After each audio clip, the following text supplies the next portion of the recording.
Hey guys, welcome to a Morrigan video. Today we were playing Morrigan solo. Obviously, we were against a Shiva, so this lane probably won't be too hot. Thank you guys for all the support on the videos. And yeah, we're doing something that, this pick is obviously kind of in that Mammon territory of being this kind of assassin jungler that's a mage. Not maybe the best in the laning phase, but can get really, really good later. I actually think Morgan's lanes are pretty strong, just not into Shiva specifically. This one's going to be really difficult for us. But generally speaking, I think this character is actually pretty okay in this role. So, hopefully we can do all right. I've always had fun recording these mage solo videos, whether it's been the Tiamat, whether it's been the Mammon, and now the Mori. So I do hope it works out. I know people are interested in seeing what we can do to kind of stretch and make this role a little bit more interesting and exciting and how far we can push the limit. So we're going to see if we can do that here. The biggest thing against Shiva specifically is that we want to try to keep our range. He really doesn't have too much range in his first and second abilities. That being said, the gap closing that he's able to have with his dashes and stuff is a big, big problem. This is definitely a matchup I'd definitely look to avoid playing into, but we'll do our absolute best nonetheless and just try to stay away from him space as much as we can. I think you just find that Shiva's range is deceptively longer than it actually looks like, so that's why it's a bit difficult sometimes, as you can see. But we're going to just try to keep getting poke. We're against the Naja jungle, obviously, so definitely expect to look for some ganks there. It's a really bad matchup for us as well, because he can ring bounce off the clone and always hit us. But as long as we keep our distance, he's got bluestone, he's got some health pots, we should be okay. I have to go beads. I'm going beads ages because I am building basically full damage this match. So, if not entirely full damage this match. So, definitely have to keep that in mind. I almost want to try Curse Weaver on her. I could go some defense. I don't know. I was planning on building full damage, but I guess I don't have to. He's going to be able to get that. That's a little bit unfortunate, but, we do have some wave pressure for a tiny bit of time. He is level 4. Obviously, have to be extremely mindful of that. Try to get our AoE auto off on him. That's obviously the one doing that tick damage. And we're not in the worst spot in the world. We're able to force him out a little bit. We can probably go get this totem here. Play for his dash. We're going to pop our shard here. He might just be dead. I missed some autos, so he's not. That's alright, though. We still got a lot of damage off on him. We still were able to force him to be pretty low, and I'm going to kind of create a little bit of tension here. I also want to... Yeah, I'm going to have to run, so never mind. No tension to be made. And that is the issue in this matchup. I mean, can you believe that we get bounced from there? Isn't that crazy? Like, we space as far away as we can. And yeah, so it's going to be a little bit difficult to survive. I have to always be super conscious of those ring bounces because, as you can see, no matter how safe we path, it's always going to be really problematic. I'm going to call for an attack over here and rotate in. This should at least be able to net us a kill.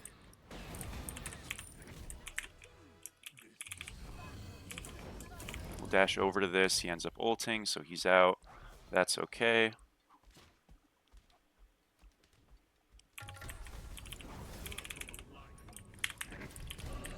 Just barely didn't get our ult off in time. I had to use that damage first, then hope for an ult after the fact. It wouldn't have killed him, though. But, that is okay. Maybe he gets that kill. Maybe he just dies. We'll see. Looks like he's just dead. That is too bad. Did he die earlier to the, Naja? I don't think so. Yeah, no, probably. No, he didn't. Okay, that's fine. Well, unfortunate. He dies. He didn't get the blue either. We're going to just reset here. We did get a kill, so that's nice. And we're going to go straight into a... Do I want to go Doom Orb or Chronos Pendant? I'm actually going to rush Doom Orb. I'm going to try something new a little bit. Normally when I play this character, I go like Book of Thoth, I go Breastplate, I go Spear of Death. So I wouldn't go Doom Orb because back when I played this character a lot in the end of Season 10, right before Mage Meta hit, the Morrigan was actually a pretty good pick, but Doom Orb sucked, so you just went like a different build with Gem of Focus. I'm still going to go Cooldown this game, but I wonder if I'm going to... Now that I have Doom Orb, what I'm going to do with the actual build. I'm not sure. I will kind of just figure it out. Maybe I don't have to go Book of Thoth, but I kind of like it. Okay, we have to back up here. This is a bit dodgy. This movement speed does kind of help us in being safe, though, to some extent, which is really great. Just kind of being able to run away from him a little bit easier is always very valuable. We'll just continue to play for poke here, and then, obviously get something going after the fact. As you can see, like, our poke is really strong. We just have to be patient with it.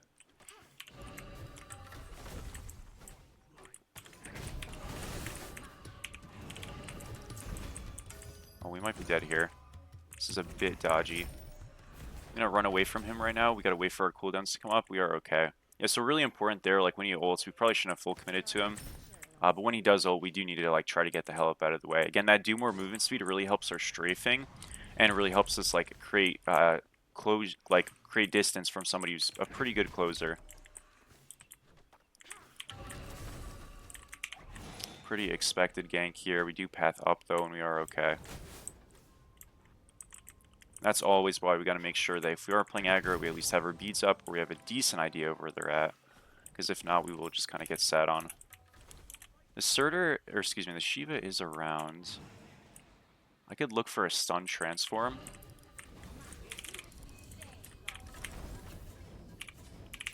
Because when we transform, we do get our mana back. Get as much damage here off as we can. And unfortunately, we are out of mana. Honestly, I didn't realize that we'd run out of mana like that. But we might be out. I do have beads still, so maybe I'm okay.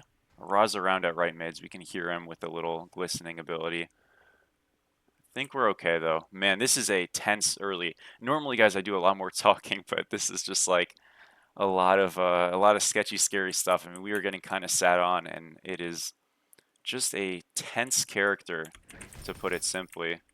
We are behind here, actually, that is what you notice, because we haven't been getting our blues, and we really haven't been able to do contestable camps because we're constantly getting ganked, as Exhibit 40 billion will show. I do have beads here, but I'm able to actually just juke him out anyways, so we do live, and we're fine. I wish I could stun him, but I just can't reach him. Maybe this guy will kill him. I can walk over again. Okay, nice job. Well done, well done. And yeah, we had our beads already in case things got super sketchy. We're going to reset right now. We managed to keep our beads, which is huge. We're going to go into Doom Orb here. And then after that, this is really where the build kind of goes a bit down the deep end. I think I'm going to go Book of Thoth because I want to just have like damage. And I want to continue to get flat pen. We're going to have double flat pen with these two items, which is super nice. Just allows us to kind of burst these backliners. You know, generally, what is the Morrigan's kind of attempt of play? Like, what is our focus? What is our MO? It's to get on the backliners and try to one-shot them. So flat pen is going to do the best for that purpose. And that's why I think, you know, if we can get 1 or 2 flat pen items with Book of Thoth, with Doom Orb, we could even get a Spear of Deso for some cooldown, we'll probably be pretty happy with that. But I'm really trying to figure out how I want to fit cooldown into this build. Do I want to get a lot? Because if I do, I really need to like rush, and I need to go Chronos Pendant and Deso. I'm not sure if that's even worth doing though, because I need Polynomicon as well. We'll figure it out. I'm not too sure what I'll do just yet. Make sure we get our blue though. Finally we get one, which is always wonderful. And you know, despite us having a bit of a reprieve in this early game, definitely are still extremely liable to get ganked. It's not that just because it went a little bit poorly for them that they can just stop, or they will just stop. Definitely have to like keep expecting it. So just keep kind of playing safe here. Keep trying to get these little bits of poke to make this Shiva feel pretty poor, and hopefully, yeah, hopefully we can create like a bit of a buffer zone and kind of just keep ourselves safe that way. I'm going to take my transform over to Naja really quickly, because if I can just get a stun on this guy, we'll go for it. I am getting up out of here.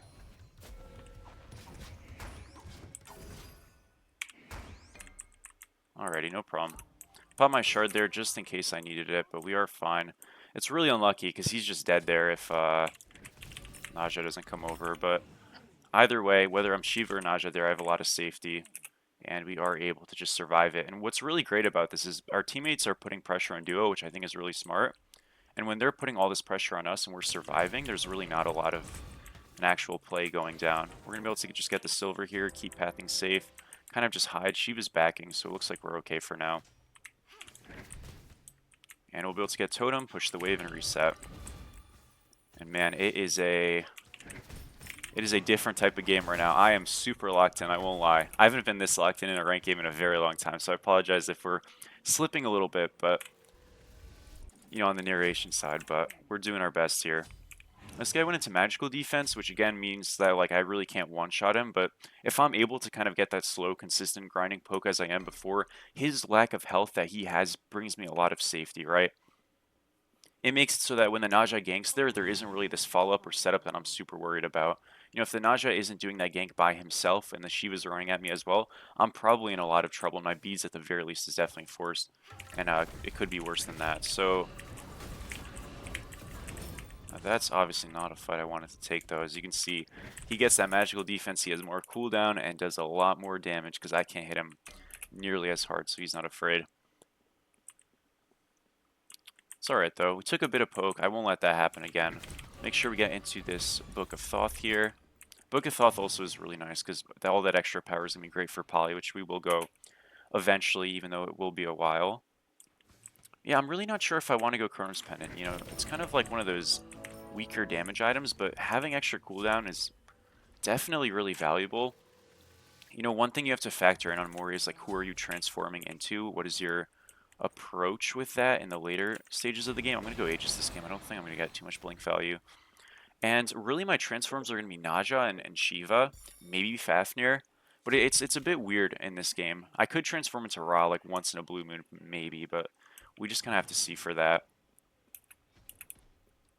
My main goal, though, is to just try to, like, you know, again, survive through this. I would go a breastplate, but, you know, they do have double magical backline, which is kind of just unfortunate. If they had a physical backliner, definitely would have went it, or would have at least considered it, but just not the case here. We'll keep playing to get our poke. You're definitely noticing, like, our damage drop-off is pretty severe at the moment.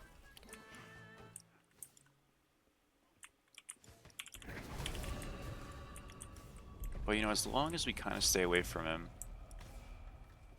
our team can definitely do damage to him, probably. Oh, maybe not. Okay, I mean, this is fine. We could just leave. I think the Ra's going to rotate is the issue here. So if we force this super hard, it is just bad, I think. But this guy might just die. Okay, so that's not bad. We got one out of it. Ra did ult. I'm going to ult him right here. We got the sash coming down if we're still in our thing. We were not. We got a 2 off, though. Ra does end up falling. Worked out really well. I've got a stun for this guy if he ever gets in range. Almost. Good try. That's alright. Don't want to get bounced here. Almost hit him, though. Again, I do still have bead, so I am pretty safe. Got the second 2 on him, so he is really low, and then it'll probably just be that.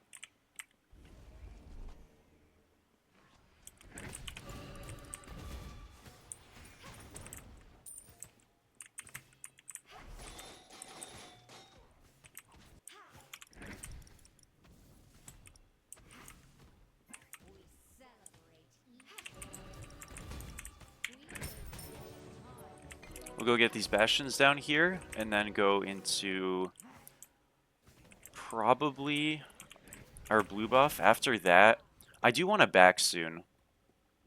You know, I'm thinking some kind of cooldown. I'm surprised they just were able to do gold. That is pretty shocking, honestly. Yeah, I'm really not sure what I want to go into next. Like, I think I do want cooldown. I could go Death Zone and just get triple flat pen and kind of cap out. It's not a bad idea. Like, it definitely would make it so that these backliners are, like, in big trouble. Which I do kind of like that idea. It's kind of just the question of, like, if I go cooldown, I'm going to miss out on getting percentage pen.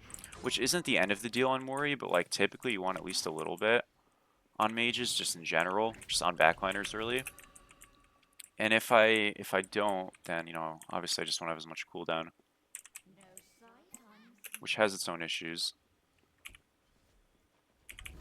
Looks like this guy might die. Shiva did do a good job peeling him, but he forced a blink, he forced an ultimate. I mean, it's not terrible. I'll push out this right wave really quick and I can come back. They're not, like, under huge pressure right now. I do have my Naja ult again, so I can look for this Ra maybe.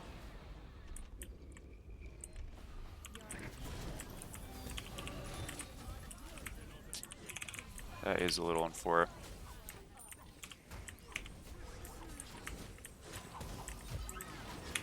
Just ult this guy after some autos and he is just dead. Yeah, we do crazy damage turning into this guy.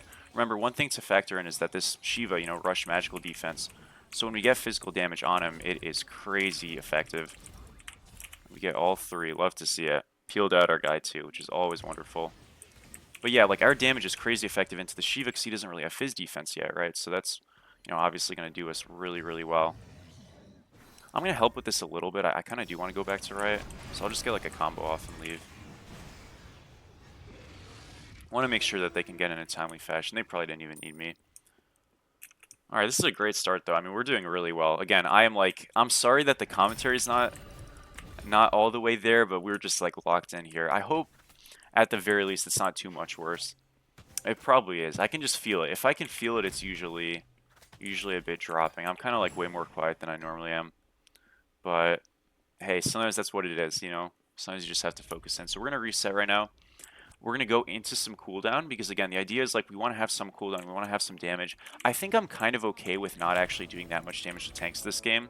I have a Nemesis, right? So we have Prod Shred on our team. I'm just going to kind of hope that they can deal with that, and I'm really going to exclusively hone in on what I'm meant to do, which is just focus backliners. So we're going to go with Spear of Deso here, and then we're going to go into a Chronos Pendant. And this Chronos Pendant is going to make us so that we have more cooldown. We're obviously more dynamic in terms of like playing poke and all of that stuff. And it should ultimately be pretty strong. You know, there's definitely an argument that should we go Divine this game? You know, it is like a fair one. I don't think I'm going to be getting anti-heal poke off that consistently, where I think more so it's going to be committed fights. Could Divine still help in that regard? Absolutely. But I don't know. I feel like with how much flat pen I have, going a fourth flat pen item would be a bit of a mistake. And if I went instead of Deso, I just wouldn't have any cooldown, and I'm not sure I like that. Again, maybe it would be fine, but I'm just like trying to keep the theme of like getting some cooldown so I can be a little bit more accessible. A little bit of missing going on, but oh man, a lot of bit of missing going on. That's alright though. This guy still should die. Just have to play it a little bit patient. That was completely my fault. I'm so sorry.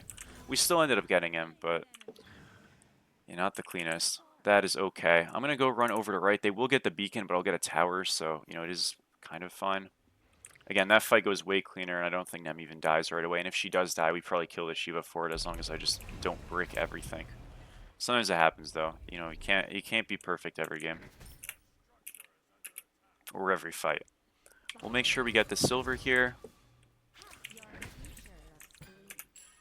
And right now, also just like farming for 20. You know, a big reason I'm pushing for this cooldown, guys, is because I am going Gem of Focus. So, you know, having those abilities on a cycle so that I don't need to constantly stress about the timers, and I'm able to have Gem of Focus up is a big, big luxury.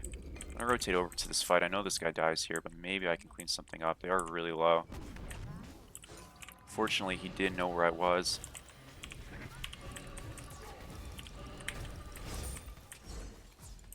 That is very, very tragic. Hit the Ymir though. He should die for this, so that's at least nice. Definitely wish we could have gotten more, is what it is though. You get a stun on the Naja. I don't know, I mean, it's not completely over yet. You get a double 2 off, and this Naja, you know, kind of went aggro. Get our transform off, get a sash, hit the 1. That guy had his immunity up, sadly, but we are alive, which is fine. I got the snap ult off. I mean, that's the one good thing about, like, when you play with high sensitivity, you can be really inaccurate, but at the same time, like, when you're comfortable with it, you feel good. I play on 3200 DPI, so I am zooming around in case we need to. And I find it a lot more relaxing. I can't play shooter games, though, on PC for my life. I've never was really good at them on console, but, man, especially now. Ooh, I try to play Valorant sometimes, even on stream, and it is terrible. I am in bronze for a reason. I'm only like level 30, so it's not that bad, but I'm not even sure I'm level 30, but you know, still, it is rough stuff. We're MOBA equipped, but not much equipped for anything else. We're gonna reset here, go get our starter, and yeah, we should be a lot better off. So again, like you're going to see, you know, we have Gemma Focus up, but this is a 6-second cooldown, which isn't too bad. 10.8, but I don't really want to be throwing my stun around for no reason. So a little bit more cooldown is really going to facilitate this and make it a lot easier. And even right now, it's not terrible with 10%, but, you know, that extra, you know, cooldown we're going to be getting so that we can kind of constantly keep up that movement speed, which just allows us to be so dynamic on the map, paired with do more movement speed, which is conditional, is going to feel really, really valuable, I think. Going to, how much gold do I need? 1200, so we're still 400 off. It's still a bit, you know, and obviously, like, I'm not going to throw out abilities if I'm in the middle of a fight just for timers, but, you know, if I can have them going into a fight, that'd be pretty amazing. Oh, and I have to be careful. I don't have beads up right now, so I'm going to play a little bit safer. I'm going to get a 500 pie here as well, actually, just because I think a fight is about to be brewing. It definitely is. We'll go around here looking for a stun. I have to get out here. I got the sash for immunity. I'll get my 1 off on those minions. It was a little bit unlucky. Somebody had like a little zapper thing, and that spotted me before the fight even started, which is really, really annoying. I have to kind of reset here. I don't know. Could I have made something happen in that fight still? Maybe, but at least I did good damage to the run. I did force some cooldowns and stuff, so it wasn't the worst thing in the world. We definitely had to wait for our beats to come up, and that sash immunity helped us out big time. I think turning into Naja is still just what I'm going to keep doing. I'm really liking how it's helping me. Get a huge stun off there on their whole team. Again, a lot of it is just opportune patience, and we're able to take big time damage out of that, get even more on that guy, and the fight just completely swung into our favor. Huge stuff on the Mori. This is really fun. I love this character so much. So I played her a lot in competitive. I never got to play her in a competitive set, just a lot in scrims and stuff, because, again, at the time it was like, Warriors were kind of mediocre, but this was right before like the Vamp Shroud Super Mage meta, and Morrigan was really good. And so, or she felt really good at least, and I played her a lot, and I really exceeded at her because I've always been an Assassin solo main who kind of just transitioned over to the more Warrior-esque stuff when they became meta. I'm dead here as hell. That is so unfortunate. I noobed it. Maybe I'm not. Yeah, no, I am dead. Oh, that's so depressing. If I just ulted him, I probably live. I'm such a noob, I missed it. But what I was saying, though, before we make that awful play, is that, you know, I really have, like, a lot of play on it, and I never was able to play in competitive because, well, maybe what we just saw, but more so because when Mage solo meta became a thing, Vamp Shroud Mages absolutely eviscerated Morrigan. They out-pressured her. They got speed buffs because they didn't need any mana sustain because Vamp Shroud was that OP, so they just picked up the speed. That's when you did speed and blue together in jungle solo. And they were just faster than you, they cleared better than you, and they had more healing than you. And so if you didn't play a Vamp Shroud Mage, which the Vamp Shroud Mages were Poseidon, Raijin, Morgan Le Fay, Opwatch. There might have been 1 or 2 more. No, I think it was really just those 4. You were just doomed. Like, you just lost. So, yeah, it was a miserable time for solo. It absolutely sucked. I'm so glad it's over, but I will never forgive Smite for making that thing a meta for so long, because everybody hated it, and they just refused to change it. But, you know, is what it is. It caused me from playing Mori, which made me really sad.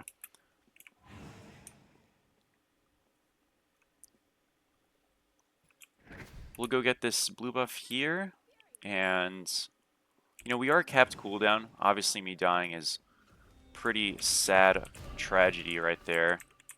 I do also have to remember I don't do that much damage to this Shiva, so he's not, even though I have like the starter advantage and all that over him, not actually super impactful to him. I'll TP with this guy. Just kind of walk away.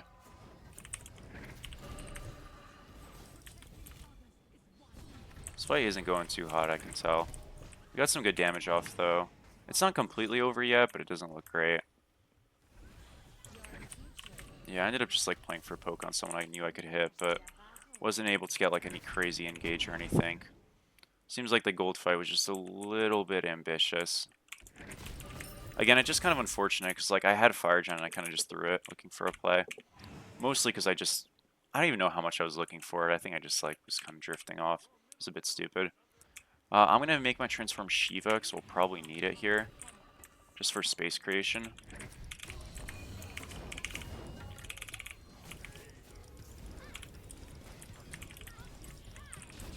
As you see, though, we are doing big damage. We're going to 2-1 this guy. Get our beads Aegis off. We're probably dead here. I'm going to run up. Kind of run back around. We'll get a 2 on that guy. Run away. We do live, which is really nice. I'm going to push mid right now. I can maybe come back a little bit. Got a big 2 off there. Did a lot more damage. 600 per for those things. We'll go invis again. Look for this guy. Got a pick. R's still alive, which is huge. And we do get him. I'm going to...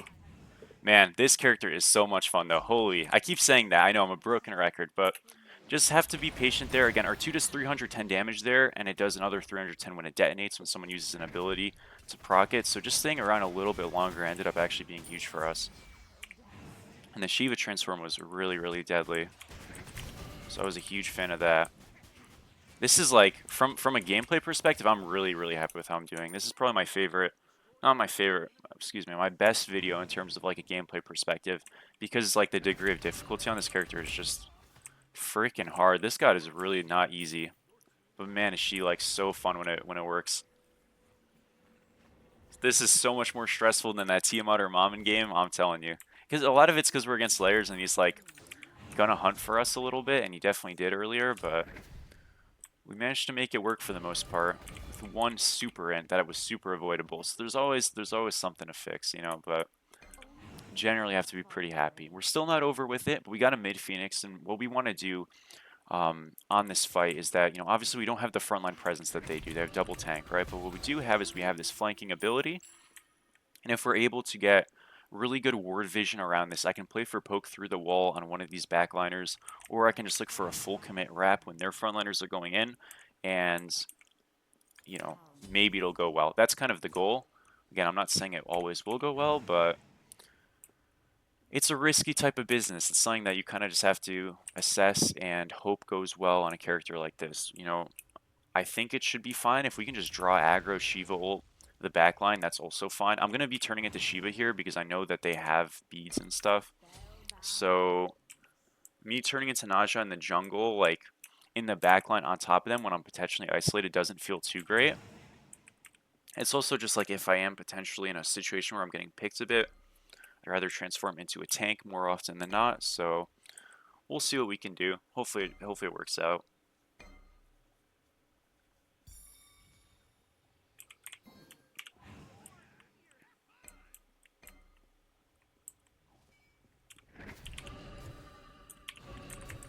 Again, we do also have poly, so that is a great feeling. You can always just play for poke on people, and they actually are able to get something going on those guys, and the frontliners are kind of just like caught in transition, a little awkward. I didn't really do anything to them, which is a little unfortunate, but we were able to get some poke late, so it wasn't too bad. This contagion is a really good buy into me, I will say. Means, you know, if we do stun that guy, it's not going to be too powerful. But we got some poke off, so again, playing poke, playing whatever is always valuable. This guy's going to play safe here. But at what cost, right? And he is just dead. Got his Aegis there, got his beads there. And it was easy pickings, you know. Had to just be a little bit patient, because again, when we're like invis right there, I think the biggest issue people do is sort of like X-Ball, where they just rush things. Oh, I wanted that. We actually just win the game. Wow. A big thing that people do is they just rush it, right? Like when we're invis, a lot of people will just say, hey, they don't see me. I can just run forward and get to it. A big thing is just playing that patience, making sure they kind of use an ability, take the fight. It's very similar to solo lane spacing, just your invis, where, you know, if you look at like a lot of my videos I talk, or at least you can notice that there's a spacing of making sure we're out of range of his aggro. A great video I have is the King Arthur video, where I'm against an RDO. And in those first few levels, every time he tries to hit me with like one of those little bear claw lunges or something, I'm always backing up in time that it doesn't bother me too much. Now I get camped and die a couple of times in that game early, which is on me. But that idea of just weaving in and out of ranges, we kind of do the same thing right there. We're invis, we wait, he's dashing already because he's kind of like forced. And instead of just hightailing out and maybe living, even though we'd be able to catch him pretty easily, he kind of plays up, back, looks for a slow to get on us because then he can insta-pop ult. and maybe we die. But the only way that's going to hit us is if we're close. Because if we're far and we get 2'd, we can just Aegis. And it's not a great situation, but it's okay. But I can live with my chances there because I don't think he's going to hit it. We have that Gem of Focus movement speed that allows us to strafe super well. And we kind of just wait a little bit, hold back, get wrap around on him. The moment that 2 is over and he's just dead, we're able to get a lot of burst before he goes immune, and when he comes out, it's just over. I don't even think I needed to ult there, but it was just more so of like if I can kill a backliner for my ult and take 0 damage and still wrap around and be effective, I'm okay to make sure I use my ult there to stay at a full health bar, because that health bar is still relevant for winning the rest of the fight if it's mixed. Now, it ended up going great because, again, Shiva was 60%. That guy was dead already. So their fight was just super forced and not good. But ultimately, I think we played a great game. We were able to really space from the Shiva. He did 13,000 damage, which a lot of that was just the fact that he could not get it going in the early game because we just did not let him hit us. And yeah, just a really good match. We did 37k, 12 wards, which was great. High gold per minute as well, and 10-1 and 17. So a great one. We're at 3,300 MMR. Love to see it. Thank you guys so much for watching. I really do appreciate it. I will see you sometime soon. Keep letting me know what you want to see in the videos. Please make sure to like, comment, and subscribe, all that wonderful stuff. And I will see you sometime soon. Peace.